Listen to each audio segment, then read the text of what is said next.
टूनी चिड़िया कालू सेठ के घर सफाई का काम किया करती थी। टूनी एक गरीब चिड़िया थी। कालू सेठ उसे जो भी तनख्वाह देता था उसी पर ही वो अपना गुजारा करती थी। तभी कालू सेठ वहाँ आता है। वो टूनी को उसकी तनख्वाह देता है और कहता है, टूनी ये लो तुम्हारी तनख्वाह, पूरे 5 रुपए ज्यादा दिए हैं इस दफा मैंने।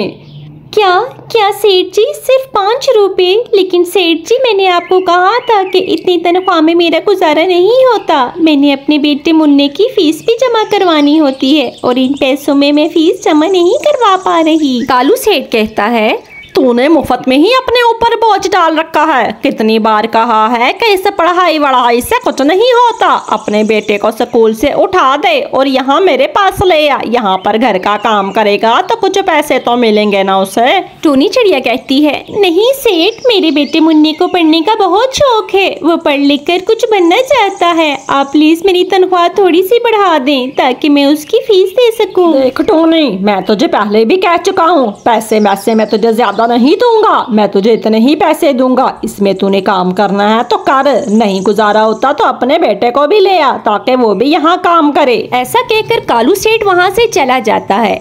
टूनी भी अपनी तनख्वाह लेकर वहाँ से घर चली जाती है।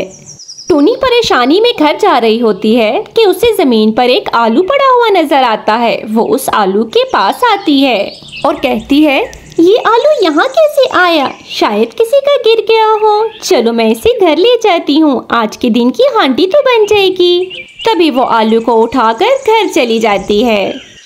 टूनी जब घर आती है तो मुन्ना उसका इंतजार कर रहा होता है। मुन्ना टूनी चिड़िया से कहता है, मामा आप कितनी देर से आई हैं? मैं कितनी देर से आपका इंतजार कर रहा था। मुझे तो बहुत भूख लगी है। टूनी चिड़िया कहती है, हाँ बेटा मुन्ना, ये देखो मैं आपके लिए आलू लेकर आई हूँ। आप बस 2 मिनट इंतजार करो, मैं अभी आलू बनाकर आपके लिए लाती हूँ। तभी टूनी चिड़िया किचन में जाती है और वहाँ से छुरी लेकर आती है। जो ही वो आलू को काटने लगती है, आलू तो छलांग मारकर पेड़ पर चढ़ जाता है और टूनी चिड़िया आलू को हैरान होकर देख रही होती है। मुन्ना भी हैरान होता है, ये आलू को क्या हो गया? तभी टूनी चिड़िया आलू से कहती है, कौन हो तुम? क्या तुम आलू नहीं हो?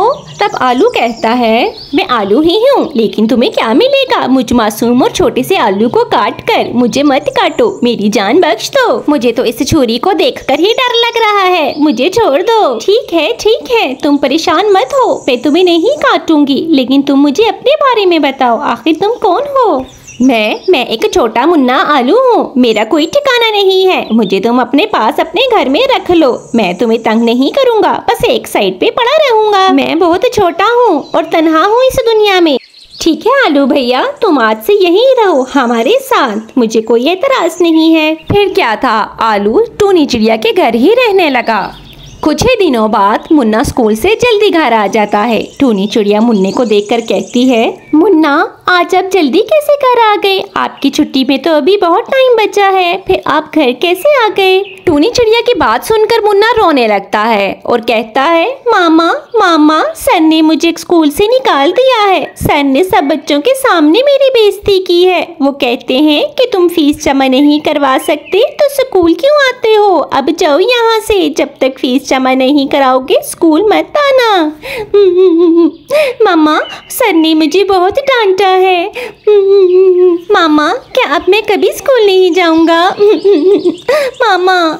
मुन्ना की बातें सुनकर तो टूनी चिड़िया भी रोने लगती है। नहीं मुन्ना, मेरा मुन्ना स्कूल जाएगा, जरूर जाएगा। मैं बहुत मेहनत करूंगी और अपने बेटे का दोबारा से एडमिशन करवाऊंगी। मेरा मुन्ना जरूर पढ़ेगा। आलू जो इतनी देर से बैठा इन दोनों की बातें सुन रहा होता है, वो कहता है, टूनी तुम परेशान मत हो, मैं कोई आम आलू नहीं हूँ, मैं एक जादुई आलू हूँ और मैं तुम्हारी मदद कर सकता हूँ। मैं तुम्हारी मदद के लिए ही यहाँ आया हूँ। तभी आलू जादू करता है और वहाँ पर बहुत से पैसे और सोना आ जाता है। टूनी चिड़िया और मुन्ना तो ये सब कुछ देखकर हैरान ही रह जाते हैं। तभी आलू कहता है, टूनी तुम एक नेक दिल चिड़िया हो, ये मेरी तरफ से तुम्हें तोहफा है। मैं ऐसे ही नेक दिल बख्शियों की मदद किया करता हूँ। इन पैसों से तुम अपनी सारी ज़रूरतें पूरी कर लेना और अपने मुन्ने को भी ज़रूर पढ़ाना। अब मैं चलता हूँ, मेरा काम ख़त्म हो गया है। तभी टूनी चिड़िया कहती है, आलू भैया इतनी मदद करके आप कहाँ जा रहे हैं? आप मत जाएं, आप हमारे साथ इसी घर में रहें, हम एक साथ रहेंगे। नहीं टूनी चिड़िया, मेरा काम अब यहाँ पर ख़त्म हो गया है। मुझे और भी पक्षी ढूंढने हैं जो तुम्हारी तरह नेक दिल हो और मुझे उनके भी मदद करनी है। मैं अब जा रहा हूँ। तुम जब भी मुझे याद करोगी मैं तुम्हारे पास ज़रूर आऊँगा। ऐसा कहकर आलू वहाँ से चला जाता है। टूनी चिड़िया और मुन्ना तो हैरान परेशान वहाँ पर खड़े ही रहते हैं। उसे तो यकीन ही नहीं आ रहा होता कि किस्मत उस पर ऐसे भी मेहरबान हो सकती है। प्यारे दोस्तों, मेरी वीडियो को लाइक और चैनल को सब्सक्राइब ज़रूर करें। अल्लाह हाफिज़। टूनी चिड़िया अपना सब कुछ बेचकर दूसरे जंगल में रहने जाती है। दूसरे जंगल पहुंचकर ही उसे एक पुराना और खाली घर मिल जाता है। वो इसी घर में रहने का इरादा करती है।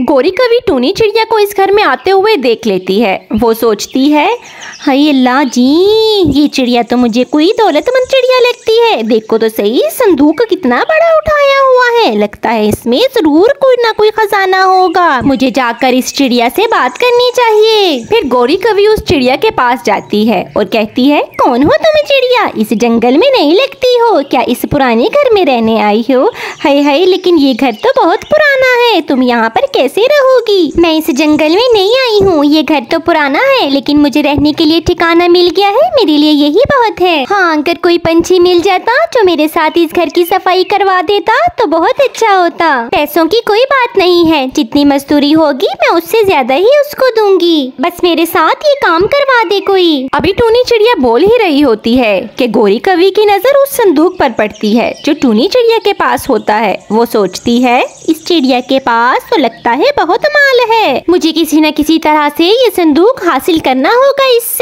वो टूनी चिड़िया से कहती है, अरे टूनी चिड़िया, तुम तो गैरों वाली बात करती हो। हम तो तुम्हारे हमसाए हैं। आखिर हमसायों का भी तो कोई हक होता है ना। मैं और मेरा मियाँ कालू तुम्हारा पूरा घर साफ कर देंगे। तुम किसी भी बात की परेशानी मत लो। मैं अभी जाती हूँ और कालू जी को बुला कर लाती हूँ। तुम बस फिक्र मत करो। फिर गोरी कवि टूनी चिड़िया को तसल्ली देकर वहाँ से चली जाती है। गोरी कवि के जाने के बाद टूनी चिड़िया कहती है, इस जंगल के पंछी तो बहुत अच्छे हैं। मैं तो ऐसे ही परेशान हो रही थी। घर जाकर गोरी कवि कालू कौवे को सब कुछ बताती है। तो कालू कौवा कहता है, सच सच गोरी, क्या उसके पास वाकई ही पैसों से भरा संदूक है? हाँ तो और क्या, मैं यहाँ पर तुमसे मजाक कर रही हूँ क्या? चलो अब जल्दी करो, हमें वहाँ पर उसके घर जाना है और वो संदूक हासिल करना है। अब जल्दी करो ना, मेरा मुंह क्या देख रहे हो खड़े खड़े? मैं देख रहा हूँ कि मेरी पत्नी कितनी समझदार है। चलो अब चलते हैं, कहीं देर ना हो जाए। कालू कौवा और गोरी कवि टूनी चिड़िया के घर चले जाते हैं। गोरी कवि कहती है, टूनी टूनी देखो, मैं अपने पति को ले आई हूँ। अब तुम बिल्कुल फिक्र न करना, हम तुम्हारा घर बहुत अच्छे से साफ कर देंगे। आप दोनों का बहुत बहुत शुक्रिया। आप दोनों ने मेरी इतनी मदद की। बस एक बार ये घर साफ हो जाए, आप लोग जितने पैसे कहेंगे मैं आप लोगों को दे दूंगी। कुछ बातों के बाद कालू कौवा और गोरी कवि टूनी का घर साफ करने लगते हैं। घर साफ करते हुए दूसरे कमरे में जाकर उन्हें वो संदूक नजर आ ही जाता है। गोरी कवि सोच ही रही होती है कि ये संदूक किस तरह से हासिल किया जाए। तभी वहाँ पर टूनी चिड़िया आ जाती है। टूनी चिड़िया को देखकर गोरी कवि कहती है, हाय टूनी, काम करते करते तो हम थक गए हैं। अब और काम नहीं होता। अब तो हमें कुछ खाने के लिए चाहिए। पेट में कुछ जाएगा तभी तो ताकत पड़ेगी ना, और तभी तो हम तुम्हारा काम कर सकेंगे। मुझे माफ करना गोरी बहन, काम के मामले में इतनी उलझ गई कि खाने की तो याद ही नहीं रही। आप लोग काम करें, मैं अभी बाजार से आप लोगों के लिए खाना लेकर आती हूँ। ऐसा कहकर टूनी चिड़िया वहाँ से खाना लेने के लिए चली जाती है। टूनी चिड़िया जब चली जाती है तो मौका पाकर वो दोनों वो संदूक लेकर वहाँ से चले जाते हैं।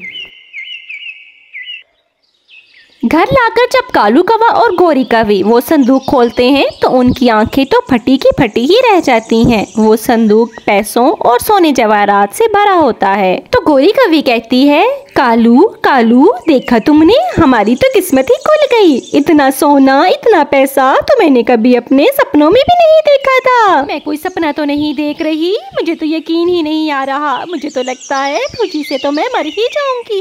कालू कालू, चलो जल्दी से हमें इसे छुपा देना चाहिए। वो टूनी यहाँ पर आती ही होगी। हाँ हाँ गोरी, जल्दी करो, जल्दी जल्दी करो। फिर वो दोनों मिलकर उस संदूक को छुपा देते हैं। जब टूनी चिड़िया घर आती है तो ना तो वहाँ पर कालू कौवा होता है और ना गोरी कवि और ना उसका अपना संदूक होता है। ये देखकर तो उसके पाँव के नीचे से तो जैसे जमीन ही निकल जाती है। चोर चोर कौवे, मेरा संदूक ले गए, मुझे धोखा दिया उन्होंने। ये तो बहुत बुरे निकले और मैं इनको कितना अच्छा समझ रही थी। इन्होंने मेरी जिंदगी भर की कमाई ले ली। अब मैं कैसे जिंदगी गुजारूंगी। फिर टूनी गोरी कवि और कालू कौवे के घर जाती है और उनसे उस संदूक के बारे में पूछती है। तो गोरी कहती है, देखो देखो जी कालू जी, भलाई का तो जमाना ही नहीं है। हमने इसके साथ कितना भला किया, इसका घर साफ किया और अब ये चोरी का इल्जाम हम पर लगा रही है। अब तो मैं आइंदा किसी के साथ भी नेकी नहीं करूंगी। नेकी करके तो देख लिया मैंने। हाँ हाँ गोरी, देख लिया मैंने, हमने इसके साथ कितनी बड़ी नेकी की और अब ये चोरी का इल्जाम हम पर लगाने आई है। जाओ जाओ चिड़िया, जाओ यहाँ से, नहीं तो मैं तुम्हें धक्के देकर घर से निकाल दूंगा। खबरदार जो हम पर किसी चोरी का इल्जाम लगाए, हम बहुत शरीफ कौवे हैं। गोरी कवि और कालू कौवा टूनी चिड़िया को इतना बेइज्जत करते हैं कि वो वहाँ से रोते हुए चली जाती है। चलते चलते रात हो जाती है और वो एक जंगल में पहुंच जाती है। अब टूनी चिड़िया बहुत थक चुकी थी। अब तो ना उसके पास पैसे थे ना रहने के लिए कोई जगह। उसका तो जैसे भरोसा सबसे टूट ही चुका था। वो उदास उस जंगल में बैठी हुई थी। तभी उसके पास एक पंछी आता है। चिड़िया, रात के टाइम तुम यहाँ अकेली बैठी हो, मुझे बहुत भूख लगी है, मुझे कुछ पैसे चाहिए। अगर तुम्हारे पास है तो मुझे दे दो ताकि मैं एक वक्त का खाना खा सकूं। मैं बहुत भूखा हूँ। चिड़िया के पास जो थोड़े से पैसे बचे थे वो निकाल कर उस पंछी को दे देती है और कहती है, बाबा मेरे पास तो यही थोड़े से पैसे बचे हैं, ये आप ले लें। इससे आपका एक वक्त का खाना तो आ ही जाएगा और आपका पेट भर जाएगा। तुम्हारे पास बस इतने से ही पैसे बचे थे और वो तुमने मुझे दे दिए। अब तुम क्या करोगी? मैंने तो आज का खाना खा लिया, कल की कल देखी जाएगी। अभी इनकी आपको ज्यादा जरूरत है। आप भूखी हैं, आप अपने लिए खाना ले लें इन पैसों से।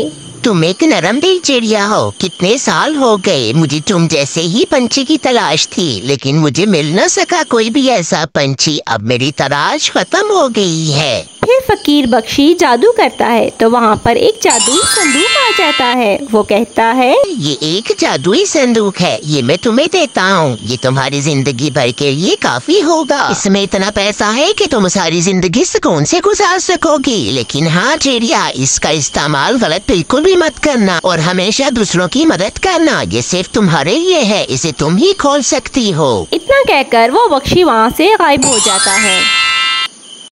टूनी चिड़िया वो संदूक लेकर वापस उसी घर में आ जाती है। तभी उसको गोरी कवि और कालू कौवा दूर बैठे देख लेते हैं। तो गोरी कवि कहती है, कालू कालू जी, ये देखो इस चिड़िया के पास तो एक और संदूक है। लगता है इसमें बहुत पैसा होगा, हमें इससे ये संदूक भी छीन लेना चाहिए। ये संदूक भी हमें मिल गया तो हमारे तो वारे न्यारे ही हो जाएंगे। हाँ हाँ गोरी, चलो चलो जल्दी चलते हैं और ये संदूक उससे ले लेते हैं। अब आएगा ना मजा। टूनी चिड़िया अंदर जाती है। तभी वहाँ पर गोरी कवि और कालू कौवा दोनों आ जाते हैं। गोरी कवि कहती है, हाय टूनी, तू तो बड़ी चालाक निकली, तेरे पास तो एक और संदूक है। ये कितने संदूक छुपाए हुए हैं तुमने? चलो हटो यहाँ से, अब ये संदूक भी हमें दे दो। नहीं नहीं गोरी बहन, ये एक आम संदूक नहीं है, आप इसको हाथ मत लगाएं। आपको जो मिल गया आप उस पर ही गुजारा करें और अल्लाह का शुक्र अदा करें। मैं आपसे वो संदूक वापस नहीं लूंगी, लेकिन आप इस संदूक के पास बिल्कुल भी मत जाइएगा, इससे आपकी जान को खतरा भी हो सकता है। टूनी चिड़िया उन्हें मना ही करती रही, लेकिन उन दोनों ने टूनी चिड़िया की एक नहीं सुनी। वो दोनों संदूक के पास जाते हैं और उसे खोलते हैं। उसके खोलते ही वो दोनों संदूक के अंदर चले जाते हैं और वहाँ से हमेशा के लिए गायब हो जाते हैं। यूँ उन्हें अपने लालच और चोरी की सजा मिल जाती है। तो प्यारे दोस्तों, अगर आपको मेरी ये वीडियो अच्छी लगी हो तो मेरे चैनल को सब्सक्राइब और वीडियो को लाइक जरूर करें। अल्लाह हाफिज।